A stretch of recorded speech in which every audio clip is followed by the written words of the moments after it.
रोहित जी, एक बड़ा ग्रुप आप चलाते हैं, एक बड़ा पॉपुलर ग्रुप है आपका। ये जर्नी आपकी कैसे शुरू हुई, कैसे ये यात्रा शुरू हुई? क्या ये कोई पुराने आपका पैतृक काम था, परिवार भी इसी लाइन में था, या आप अचानक खुद से आया? पहले तो मैं बहुत बहुत धन्यवाद दूंगा जी न्यूज़ का, जो आगरा में आज आकर उत्तर प्रदेश के विकास की जो बात कर रहे हैं, जिस तरह से उत्तर प्रदेश योगी जी के नेतृत्व में आगे बढ़ रहा है, तो वास्तव में यहाँ विकास की बातें होनी चाहिए।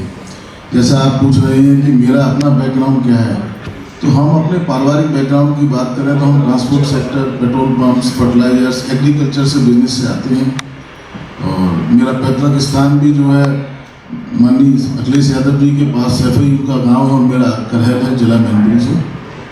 हम आगरा आए यहाँ पर, और यहाँ पर जब कई सारे बिजनेसेस किए, और हम भी एक इन्वेस्टर के तौर पर यहाँ बिल्डर्स के साथ कनेक्ट रहते थे, तो पिछले कुछ समय में ये महसूस हुआ कि जो डेवलपमेंट और शहरों में और अपने शहरों में हो रहा है, और जिस तरह से काफ़ी देश आगे बढ़ रहे हैं, उस तरह से आगरा में डेवलपमेंट के लिए कोई सोच नहीं रहा है।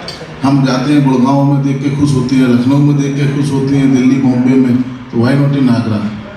तो हमने उसी कॉन्सेप्ट को डिज़ाइन किया, आगरा में अपने कुछ लैंड मार्क किए, और वो लैंड इस तरह से मार्क किए कि डेवलपमेंट को हम फोकस करेंगे, हम एरिया को फोकस नहीं करेंगे कि हम कहाँ बना रहे, कैसा बना रहे।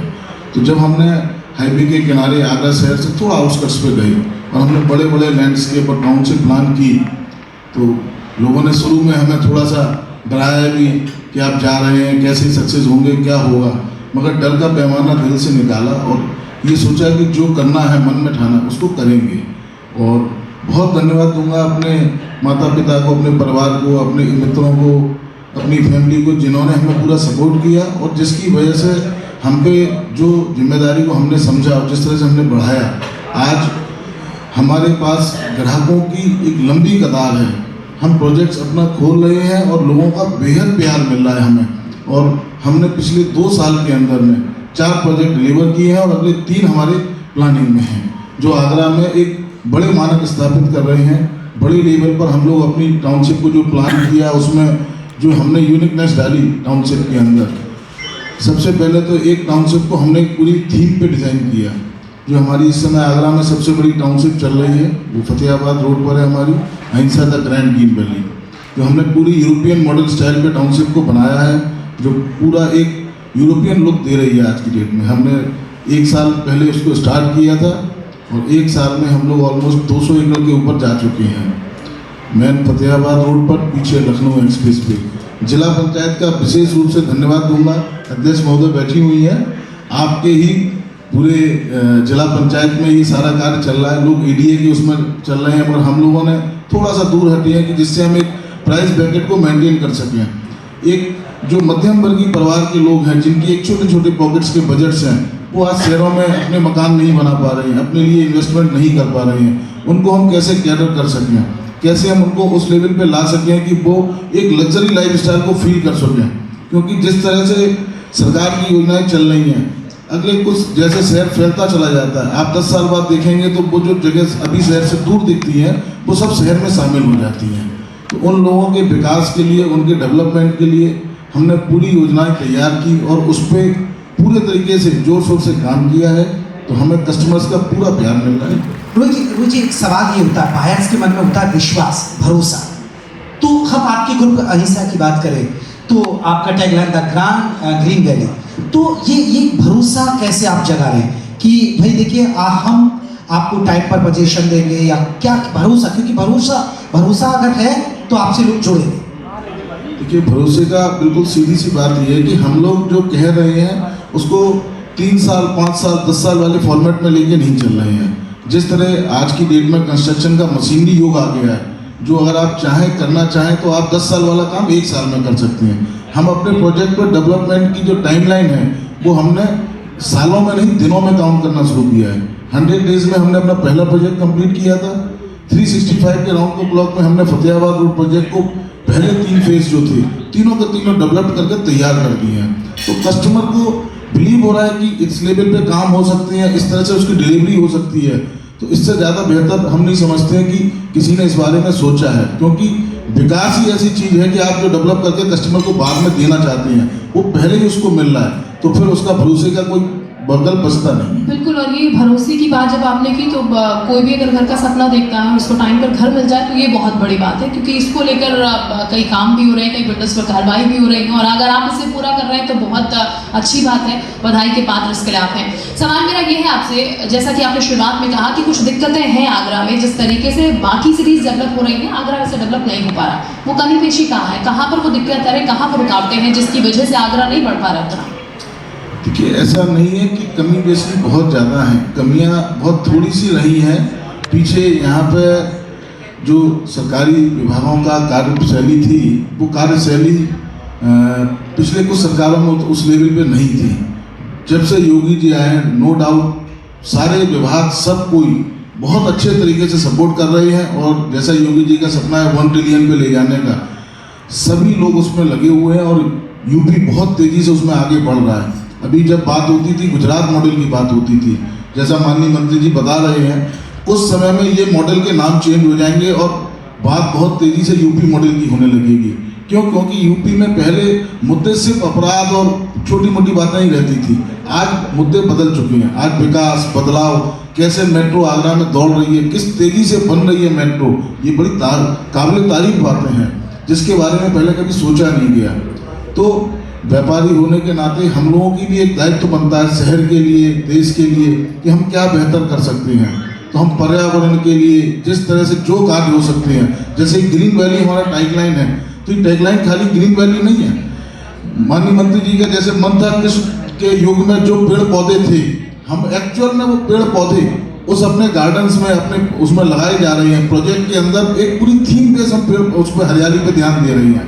बिल्कुल, यानी कि इस पर काम कर रहे हैं। सर, मैं आपसे ये भी जानना चाहूँगी, जैसा कि आपने अभी डिस्कस करा कि सरकारें भी काम कर रही हैं और हमने देखा किस तरीके से माफिया राज पहले होता था सरकारों में। आपकी अगर बात की जाए, क्योंकि आप एक व्यापारी हैं, बिजनेसमैन हैं, सपोर्ट सरकार का कितना है और सपोर्ट की वजह से कितना डेवलपमेंट है इस सरकार की? इसमें एक सवाल हो, क्योंकि आप रियल एस्टेट से जुड़े हैं, तो रियल एस्टेट में जब आपको बहुत सारे काम कराने पड़ेंगे सरकारी दफ्तर में, तो वो कहीं ना कहीं कोई फंसा देगा, ये फाइल, ये एनओसी, तो वो चीज़ें परेशान करती हैं या अब थोड़ा सा आसान हुआ है रास्ता?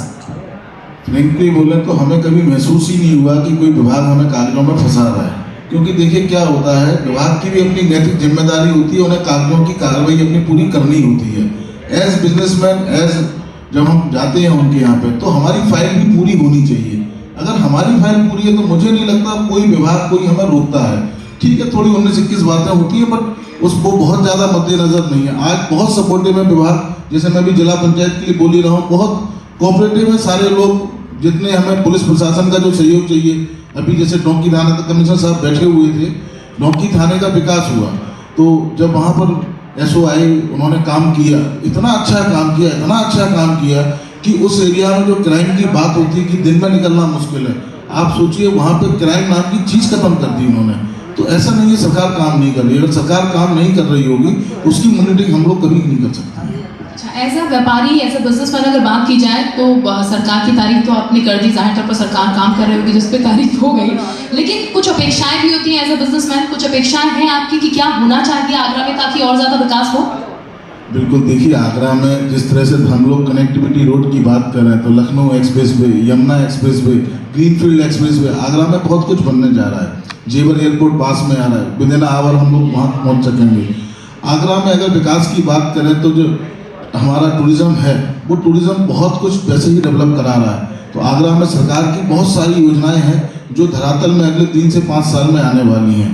तो आगरा भी एक उभरता हुआ जो टॉप 3 में आता है, वो बहुत जल्दी ऊपर भी आने वाला है। और आगरा एक बड़ा मैसेज पूरे देश को देगा भी कि जिस तरह से पर्यटन का उद्योग है आगरा में, वो पूरे हिंदुस्तान के लिए जाना जाता है। तो आगरा का जो मुख्यमंत्री जी का सपना है आगरा को लेके और प्रदेश को लेके, मुझे लगता है उसमें आगरा बहुत अहम रोल निभाएगा। अहिंसा ग्रुप की बात करें तो अभी आपके कोई नए प्रोजेक्ट जो आप लॉन्च करने जा रहे हैं, और जो बायर्स है, जो उपभोक्ता है, वो क्यों आए आपसे, क्यों जुड़े, आप क्या भरोसा देना चाहेंगे हमारे मन से? हमने भी जैसे आपको बताया, हम लोग जिस पॉकेट्स में गए और जो डेवलप किया, एक बहुत बड़ी अपार संभावनाएं है रियल एस्टेट की आगरा में। अकेला पर्यटन ही नहीं, व्यापार का जो क्षेत्र है रियल एस्टेट, वो पीछे काफ़ी समय से लोगों को इन्वेस्टमेंट का एक जरिया रहा है। हमारे साथ जो भी इन्वेस्टर जुड़े हैं, जो भी कस्टमर जुड़े हैं, उनको बहुत अच्छे रिटर्न्स मिले हैं जस्ट बिकॉज ऑफ डेवलपमेंट। हमने उनको कोई झूठा वायदा नहीं दिया, कोई झूठे झांसे नहीं दिए, सिर्फ डेवलपमेंट किया। डेवलपमेंट के बिहार पर लोग जुड़ते गए, व्यापार बढ़ता गया। आज कस्टमर्स को अपने रिटर्न्स के लिए आगरा जैसे छोटे शहरों में अगर आते हैं मेट्रो सिटीज़ की छोड़ के, तो उनको रिटर्न्स मेट्रो सिटीज़ के अपेक्षा यहाँ पर बहुत अच्छे मिलते जा रहे हैं। अपकमिंग प्रोजेक्ट की बात करें तो अभी हमारे ऑलरेडी ऑनगोइंग 4 प्रोजेक्ट्स चल रही हैं आगरा में, और हम जल्दी जनवरी में अपना 5वां प्रोजेक्ट भी स्टार्ट करने जाएंगे। तो जिस समय लॉन्च होगा उस समय उसकी जानकारी सर एक चीज़ और, क्योंकि जैसा कि मैंने कहा कि घर का सपना हर किसी का होता है, हर कोई चाहता है छोटा हो भले ही मेरा अपना घर हो। तो ऐसे में आप लोग उस दिशा में कितना काम कर रहे हैं कि कोई अगर निम्न तबके का भी व्यक्ति है तो आपके यहाँ पर आए से अपना घर मिल जाए, अपनी छत मिल जाए? बिल्कुल, जैसा आपने कहा अपना घर का सपना सभी का होता है, और हमारा भी यही सपना है कि हम हर एक का सपना पूरा कर सकें घर का, क्योंकि घर ऐसा है जीवन में उसका शौक नहीं है, उसकी आवश्यकता है, और जहाँ वो आता है रहता है तो उसे एक पीस मिल सके। तो हम लोग जिस बजट में अभी काम कर रहे हैं उसमें सारे ही लोग कवर हो रहे हैं, और ऐसा नहीं कि हम एक मीडियम सेगमेंट को डिलीवर कर रहे हैं, लग्जरी सेगमेंट भी है, मीडियम सेगमेंट भी है, सारे लोग कैडर होते हैं उसके अंदर। उसकी जैसी टिकट साइज है वैसा वो हमारे आगे प्रोजेक्ट में अपना इन्वेस्ट करता है। जी रोहित जी, क्योंकि रेरा आया, अब जैसे रेरा आने से आप कैसे देखते हैं? आप लोगों के लिए मुसीबत या आप ठीक है क्योंकि भाई वो जो बायर्स है और हमारे बीच में जो विवाद है वो रेरा की वजह से दिक्कतें दूर रहेगी, उसे आप कैसे मानते हैं रेरा? जयप्रकाश जी, जैसा मैंने आपसे कहा, जिसके पास कागजों की दिक्कत है, जिसके पास फाइलिंग डॉक्यूमेंटेशन की दिक्कत है, उसे हर विभाग हर चीज़ से दिक्कत लगती है। सरकार ने जो विभाग बनाए हैं बिल्कुल ठीक बनाए हैं, वरना कस्टमर्स को उसकी सिक्योरिटी देने के लिए एक नियामक बोर्ड का रेरा काम करता है, और हम ये समझते हैं जिस तरह से हम लोग काम कर रहे हैं हमें किसी विभाग से कहीं कोई तकलीफ नहीं मिली आज तक। तो हम किसी के बारे में कोई ऐसी बात नहीं कहना चाहेंगे जहाँ हमें कोई नेगेटिव नहीं मिल रहा है। रोहित जैन रियल स्टेट में है, एक बड़ा नाम है, आपने अपनी बैकग्राउंड बताई। अब रोहित जैन का सपना क्या है, आगे क्या? क्योंकि मैं देखता हूँ बहुत सारे रियल स्टेट से जुड़े, मैंने बहुत सारे कॉन्क्लेव किए, ज़्यादातर जो बिल्डर्स हैं, जो रियल स्टेट से जुड़े लोग, वो अच्छे वक्ता मिलते नहीं हैं मुझे। लेकिन आप जिस तरीके से बोल रहे हैं, क्या आगे भविष्य में कोई राजनीति में तलाश? ऐसा जयप्रकाश जी कोई कमेंट नहीं, भविष्य कहाँ ले जाएगा उसके बारे में खुद नहीं पता होता। और वो एक बहाना होता है कि समाज सेवा करनी है मुझे। नहीं, देखिए समाज सेवा तो हमारी फैमिली के हम लोगों को रग रग में बसी हुई है, बचपन से देखते आए हैं, करते आ रहे हैं और आगे भी करते रहेंगे, क्योंकि एज बिजनेसमैन कमाना है तो सोसाइटी को ही लौटाना है, कहाँ हम लेके जाने वाले हैं। बात करें अपने सपनों की तो सपना यही है कि हम टॉप लीडिंग यूपी के कैटेगरी में आए और अगले 5 सालों में हम इंडिया की कैटेगरी में अपने को दर्ज कर पाएँ, ये अपना एक सपना है। अभी राजनीति में समाज सेवा नहीं करनी है? नहीं, राजनीति में समाज सेवा नहीं होती सर, समाज सेवा बिल्कुल समाज सेवा ही है, उसमें राजनीति जोड़ने का कोई लॉजिक बनता नहीं है कहीं से। चलिए रोहित जी, बहुत बहुत शुक्रिया। आपके जो नए प्रोजेक्ट्स हैं उनके लिए आपको पहले ही हम शुभकामनाएं देते हैं, बधाई। आप जुड़े, ऐसे ही लोगों के सपने साकार करिए, भगवान आपके सपने साकार करेंगे। शुभकामनाएं। Thank you. प्रिया, आपका हमारे साथ जुड़ने के लिए रोहित जैन अहिंसा ग्रुप के डायरेक्टर हैं, और इस वक्त मैं चाहूँगी जी उत्तर प्रदेश उत्तराखंड के संपादक मंच पर आए मिस्टर रमेश चंद्रा, और इस वक्त मोमेंटो देकर उनको सम्मानित भी किया जाए। और अहिंसा ग्रुप जो कि लगातार काम कर रहा है इस दिशा में, ताकि लोगों को अपने घर का सपना जो है वो मिल पाए, अपना घर का सपना जो है लोगों का वो पूरा हो पाए, इसी दिशा में लगातार काम किया जा रहा है। तय समय पर प्रोजेक्ट पूरा करना, सपनों का घर जो है वो मिल रहा है। बहुत शुक्रिया आपका हमारे साथ जुड़ने के लिए, और ये वो खास लोग हैं जिनकी वजह से कार्यक्रम हमारा बहुत बेहतर तरीके से संपन्न